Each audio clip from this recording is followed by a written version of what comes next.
Hi guys, मैं मनाज सिंह और आप लोग का अपने चैनल कैरियर पॉइंट में स्वागत है दोस्तों। तो चलिए आज के लिए मैं बहुत खास सी वीडियो लेकर आपके सामने हाजिर हूँ दोस्तों।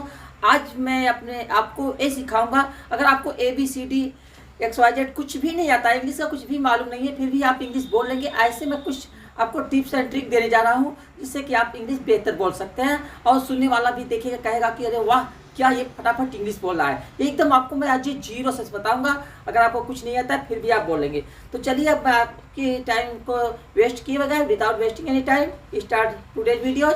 तो आइए चलिए शुरू करते हैं गाइज। तो आइए, पहला हमारा नियम है कि अगर एकदम जीरो से मैं शुरू कर रहा हूँ, कहाँ से? जीरो से, स्टार्टिंग से। आपको कुछ नहीं आ रहा तो बस आप यही कीजिए। क्या करना है आपको? तो आपको पहले मुख्य क्रिया जो होती है, यानी फर्स्ट जो होता है, उसका रूप याद करना है। मुख्य क्रिया का पहला रूप, ठीक है? तो आपको अगर मान लीजिए मुख्य क्रिया का क्या है, एम भी फर्स्ट प्लस ING, एम भी फर्स्ट प्लस ING बोल करके वाक्य को बोल देना है। तो इसको हम जब हम एम भी फर्स्ट प्लस ING कर देंगे, मुख्य क्रिया में पहला रूप जोड़ देंगे, तो उसका अर्थ क्या आएगा? रहा है, रही है, रहे हैं, रहे हो, ये सब आएगा। यहाँ रहा था, रही थी, रहे थे, ये सभी आ जाएगा गाइस, ठीक है? तो आपको क्या करना है, तो मुख्य क्रिया में ING जोड़ के तुरंत बोल देना। जैसे आप प्रेजेंट टेंस में, पास्ट टेंस में रहा, रही और कंटिन्यूअस में पूछ रहा है, तो ये तुरंत आप एक शब्द में जवाब दे दोगे और सामने वाला बोलेगा वाह, क्या कड़वी इंग्लिश बोल रहा है। तो चलिए कुछ शुरू करते हैं, वाक्य लेते हैं। जैसे मान लीजिए आपको घर पर कोई आया, भाई क्या कर रहे हो? तो तुरंत बोलो। अगर आप जो काम कर रहे हो, इस समय कर रहे हो, तो उस काम को तुरंत बोलो। मान लीजिए आप क्या कर रहे हो, पढ़ रहे हो, तो तुरंत बोलो क्या कर रहे हैं? रीडिंग। REDING, reading. तो सामने वाला समझ जाएगा, अरे वाह, क्या इंग्लिश, जहरीली इंग्लिश बोल रहा है, बहुत अच्छी इंग्लिश होगी। तो इसमें देखिए, किसी ना सब्जेक्ट की जरूरत है, नहीं किसी ग्रामर की जरूरत है, ना ऑब्जेक्ट की जरूरत, कुछ भी जरूरत नहीं है, बस तुरंत बोलो रीडिंग। तो समझ गया कि मतलब इंग्लिश वो पढ़ रहा है। अब आइए कुछ और देखते हैं। जैसे तुम्हारी माँ कहाँ है, क्या कर रही है? तो मान लीजिए मम्मी आपका क्या कर रही है, खाना पका रही है रसोई में, तो तुरंत बोलो क्या? कुकिंग बोल दिया। तो इससे भी मीनिंग आपका पूरा हो जाएगा, मतलब वो खाना बना रही है। अगर आगे कुछ जोड़ना चाहते हो, कहाँ बना रही खाना, तो किचन में बना रही है, तो बोल दो cooking in the kitchen. Cooking in the kitchen, kitchen में खाना बना रही है, इस तरह से आप बोल सकते हो। तो कितना अच्छा लग रहा है ना, मज़ा आ रहा है? तो एक लाइक दीजिए तुरंत अभी इसके लिए। अगर मान लीजिए पास्ट टेंस में है तो भी कोई प्रॉब्लम नहीं है। अगर मान लीजिए पास्ट टेंस में चला गया, बीते हुए समय में कोई पूछ रहा है, भाई तुम्हारे पिताजी क्या कर रहे थे? तो मान लीजिए तुम्हारे पिताजी पढ़ा रहे थे क्लास में, तो क्या बोलो? टीचिंग। तुरंत बोलो क्या? टीचिंग मतलब पढ़ा रहे थे। तो यह मतलब कि टेंस अपने आप चेंज हो जाएगा। और पास्ट में पूछ रहा तो समझो टीचिंग कह दिए, तो इसमें पढ़ा रहे थे हो गया आपका। तो इस तरह से हम कोई भी काम जो है, आप इस तरह से ING जोड़ के फटाक बोलोगे तो कोई सुनने वाला भी कहेगा वाह, क्या इंग्लिश बोल रहा है। तो इस तरह से हम क्रिया का पहला रूप लगा करके अच्छे से इंग्लिश बोल सकते हैं। और इसमें आपको किसी ग्रामर की जरूरत नहीं, कुछ भी जरूरत नहीं, कोई टेंशन नहीं, कुछ भी नहीं है। तो चलिए अब नेक्स्ट ट्रिक को हम सीखते हैं गाइस। पहला हो गया। अब हमारा दूसरा स्ट्रक्चर है, नियम है कि अगर इसका प्रयोग कब करेंगे, अगर कोई काम आपका हो चुका है गाइस, ठीक है, काम हो चुका है, तो उसके बारे में कोई जानकारी लेना चाहता है, काम हो चुका है पास्ट में या फ्यूचर में कोई भी हो, तो आपको करना क्या है? कुछ नहीं करना है, मुख्य क्रिया का तीसरा रूप याद कर लेना है, ठीक है? मुख्य क्रिया का तीसरा रूप। तो ये जो क्रिया होती है, जैसे पढ़ना, लिखना, खेलना, कूदना, ये सब हमारी क्या है? वर्ब है। तो इन्हीं वर्ब को याद करके ING लगा के उसको बोलेंगे, और उसी में थर्ड फॉर्म लगा करके हम जो अगर हो चुका है काम, उसके लिए भी अगर थर्ड फॉर्म हम लगा दिए, तो इसमें करना क्या है? एम भी थर्ड लगाना है, मुख्य क्रिया का तीसरा रूप। तो इसका मतलब क्या हो जाएगा? कर लिया है, मतलब कोई काम हो चुका है। तो इस तरह जैसे मैंने पूछा कि यार तुम खाना खा लिया है, अगर खा लिए हो तो कह दो क्या? ईटे, खा लिया हो। अगर मान लीजिए पूछ दिया, भाई मिर्जापुर में मूवी आई है, देख लियो हो, तो क्या बोलोगे? वॉच्ड, मतलब अर्थ मिल गया, मैं देख लिया हूँ। अब जैसे पूछ दिया कि भाई तुम्हारे पिताजी स्कूल गए हैं, जा चुके हैं, तो यस कर दो, गॉन मतलब चले गए हैं। और कैसे कह लिया कि भाई तुम अपना होमवर्क कर लिए हो, काम हो चुका, सब कुछ क्लियर है, तो कर लियो तो क्या बोलोगे? डन, लियो यानी डन। इस तरह से हम इसको बोलेंगे। तो कुछ क्रिया क्या ये रूप मैं आपको बता देता हूँ। जैसे आपका कौन कौन सा होता है, जैसे आपका क्रिया का EMB फर्स्ट होता है, और ये सेकेंड होता है, और थर्ड होता है, और ये आपका फोर्थ होता है, और ये फिफ्थ होता है। 5 रूप होते हैं। अब जैसे गो है, ये हो जाएगा गो, फिर दूसरा रूप होगा वेंट, और इसका तीसरा होगा गॉन, गो वेंट गॉन।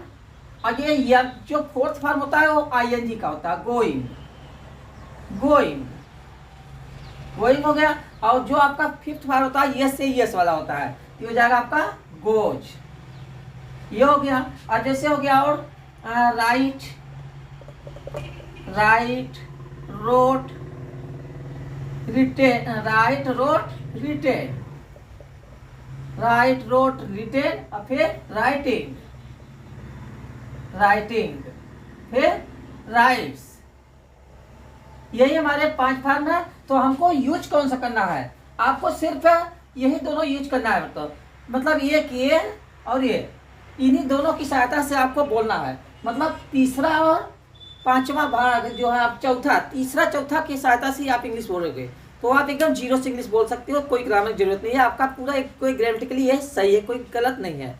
तो चलते हैं, 2 रूल हो गए हमारे। अब आते हैं, चलती है, हम आपको नेक्स्ट बताते हैं। तीसरा नियम हमारा है कि दोस्तों अगर कोई काम हो चुका, कर लिया, किसी की सहमति देनी है, एक्सेप्ट करना है, एक्सेप्टेंस के लिए, स्वीकार करने के लिए हम ओके का प्रयोग करते हैं। किसका बोलते हैं? ओके। तो ओके का फुल फॉर्म होता है objection killed, objection, objection killed, objection killed इसका मीनिंग होता है। लेकिन ओके का मतलब और क्या होता है? जी ठीक है। जी भी कहते हो ना, यार कल मेरे साथ घर चलोगे वहां पर, तो कहोगे जी, यार ठीक है चलेंगे, जी ठीक है। तो जी ठीक है भी ओके का मतलब होता है। और इससे फुल फॉर्म अगर मांगे तो ऑब्जेक्शन किल्ड, मतलब कोई रिकॉर्ड कर रहा है उसको रोक रहे, मतलब आप चलोगे, करोगे काम। तो ये तो हो गया ओके। लेकिन ये ओके जो है बच्चों बहुत पुरानी चीज़ ओके है। अगर ओके आप बोलोगे किसी के सामने तो कहेगा तो क्या इंग्लिश बोलता है, तो सब लोग बोलते हैं ओके ओके ओके, सब चिल्लाते रहते हो। तो ओके, यस, नो, ये तो सिंपल लैंग्वेज हो चुकी है। तो चलिए कुछ आपको इसको मॉडिफाई करके बताते हैं, इसका कुछ एडवांस स्ट्रक्चर बताते हैं, तो जिससे सुनने वाले को भी लगेगा कि वाह क्या इंग्लिश बोल रहा है। तो अगर कोई इस ओके की जगह पर 2 स्ट्रक्चर मैं आपको दे रहा हूँ तो उसको बोलिएगा। एक है हमारा it's all right, it's all, it's all right, it's all right बोलो, या श्योर भी बोल सकते हो, श्योर, श्योर, श्योर मतलब निश्चित, ठीक है। और एक स्ट्रक्चर और हमारा कि I got it, I got it, I got it. तो इट्स ऑल राइट का प्रयोग आप कहाँ करोगे? जब कोई काम आपको करने के लिए कह रहा है, इसे होने के लिए आपसे सहमति ले रहा है, तो उसको अगर ओके करना है कि हाँ मैं करूँगा, ये हो जाएगा, चलेगा, तो वहाँ के लिए हम इट्स ऑल राइट बोलेंगे। ओके नहीं बोलोगे आज के बाद, आप लोग क्या कहेंगे? इट्स ऑल राइट या sure, sure, it's all right बोल लीजिए। अगर आपको कोई समझा रहा है, कोई चीज़ समझ में आ गया, तो आप ओके नहीं कहोगे। टीचर अक्सर समझाते हैं बच्चों, ये समझा रहे हैं, समझ में आया कि नहीं, तो वहाँ आप कहते हो ओके सर समझ में आ गया, तो ओके कहोगे कि कितना खराब लगेगा ना। तो ओके की जगह के बाद से आप क्या बोलोगे? I got it, I got it मतलब मैं इसे समझ लिया। और इट्स ऑल राइट मतलब सब कुछ ठीक है, ठीक है, ओके चलेंगे, ठीक है। तो इसका प्रयोग आप बोलोगे। अब जैसे मान लीजिए आपसे बोल दिया गया कि मान लीजिए शादी पड़ी है, तो दोस्त आपका है यार कल शादी में चलना है, तो क्या बोलोगे? It's all right, it's all right, sure मतलब हम शादी में चलेंगे भाई, चलेंगे, ठीक है। और जैसे कह दिया यार कल स्कूल चलोगे ना, कल स्कूल चलना है, it's all right, it's all right चलना है, ठीक है। Do you go to school tomorrow, it's all right, इस तरह से बोलो।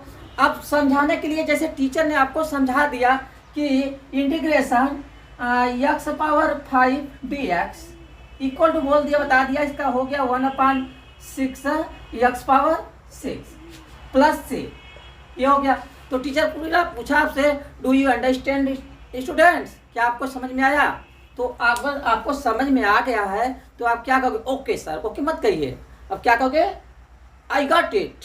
आई, तो इसको कहोगे I got it. I got it मतलब समझ में आ गया है। अब जैसे आपको समझा रहे हैं, पापा बेटा मार्केट चले जाना, 2 दर्जन केले 2 किलो आम लेते आना, ठीक है?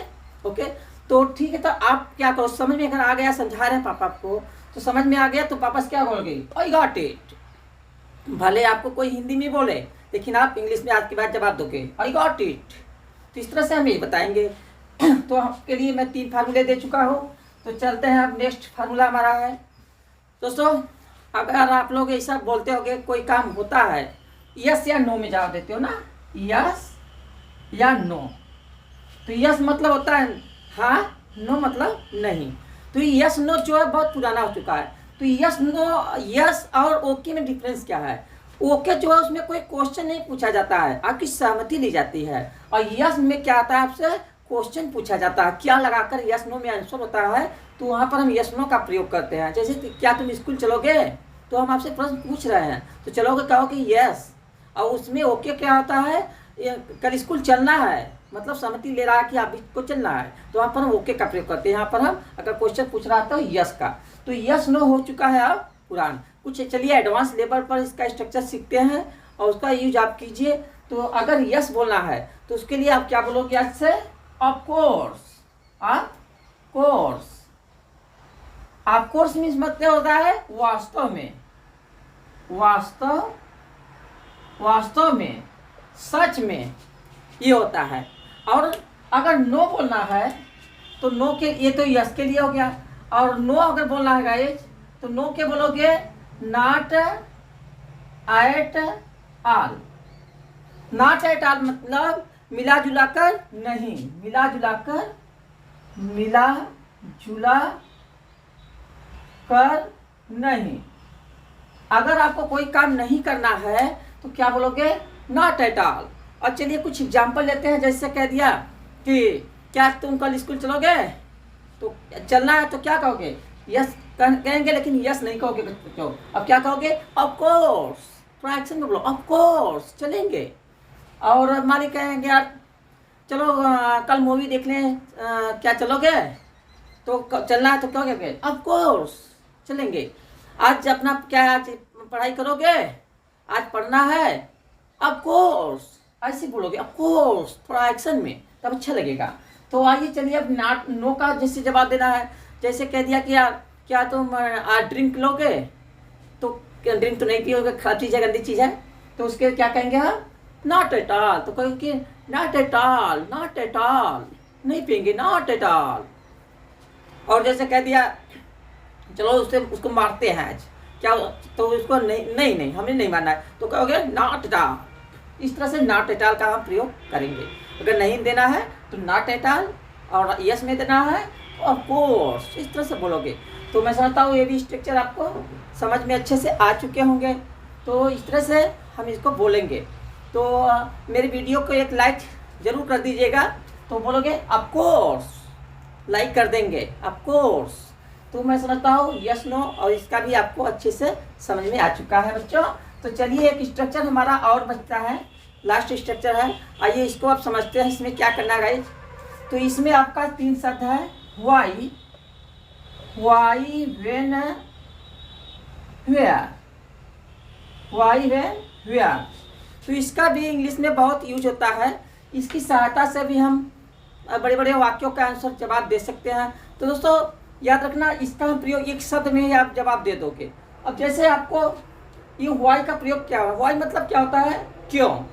व्हेन में कब, वेयर में कहाँ। तो अगर आपको कोई रीजन देना है, क्या देना है? रीजन देना है, कारण देना है, किसी बात के लिए कारण बताना है, तो हम वाई का यूज करेंगे। किसी से क्वेश्चन पूछना क्यों हुआ है, कारण क्या है इसका, क्या कहेंगे? वाई। अगर मान लीजिए थोड़ा प्रेशर आपको डालना है तो उसके लिए आप क्या कहेंगे? But why, but why. अगर आपको मान लीजिए सरप्राइज हो रहा है, कोई सरप्राइज की बात कर रहा है, तो वहाँ पर क्या करेंगे? But why. और व्हेन का प्रयोग कब करेंगे? जब समय पूछना हो, समय की जानकारी देना हो, तो क्या करेंगे हम? व्हेन का प्रयोग करेंगे। व्हेन मतलब होता है जब या कब। और वेयर मीन्स होता है कहाँ।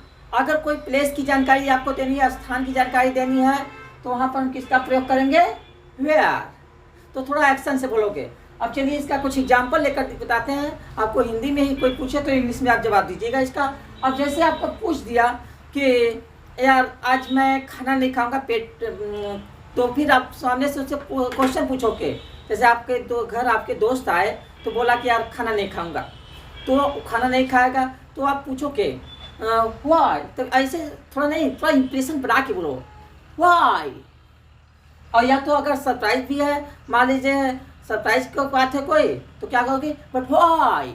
ऐसे थोड़ा इंप्रेशन बना के कहोगे तो वाह कहेगा, वाह क्या इंग्लिश बोल रहा है। तो अब जैसे आपको कह दिया कि यार कल मैं स्कूल नहीं आऊँगा, तो बोलोगे बट व्हाई, लेकिन क्यों। या आप व्हाई काम चला सकते हो, व्हाई।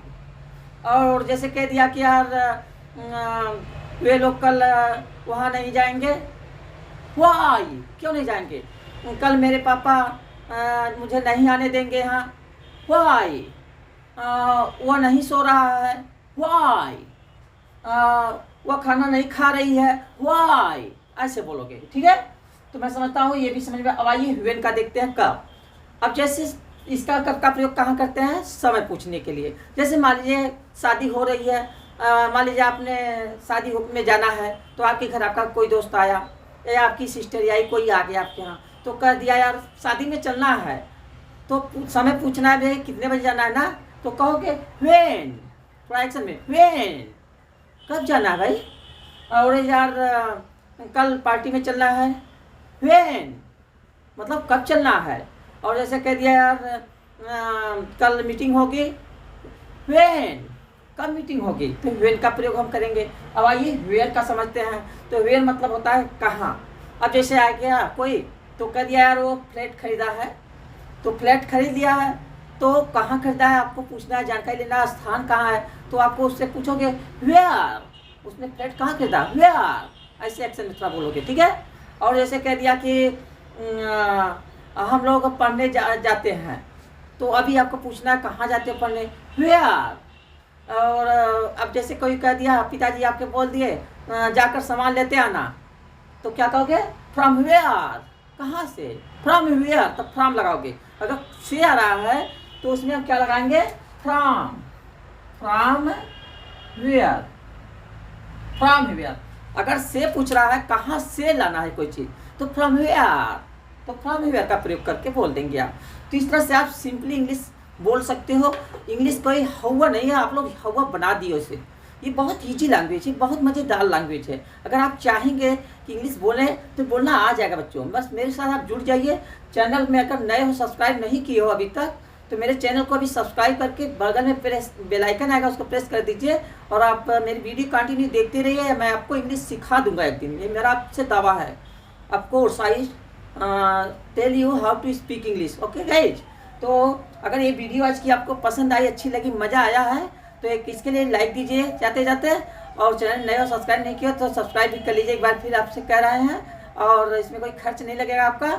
और अपने दोस्तों में फटाफट शेयर कर दीजिए जितना हो सके उतना, सब लोग, ताकि इंग्लिश बोलना सीख लें। और इंग्लिश हमें लाना ही है, इंडिया में सबको इंग्लिश सिखा देना है। हर घर घर के बच्चे, छोटे बड़े, सभी लोग इंग्लिश बोलना आ जाए सबको, मेरा यही लक्ष्य है दोस्तों।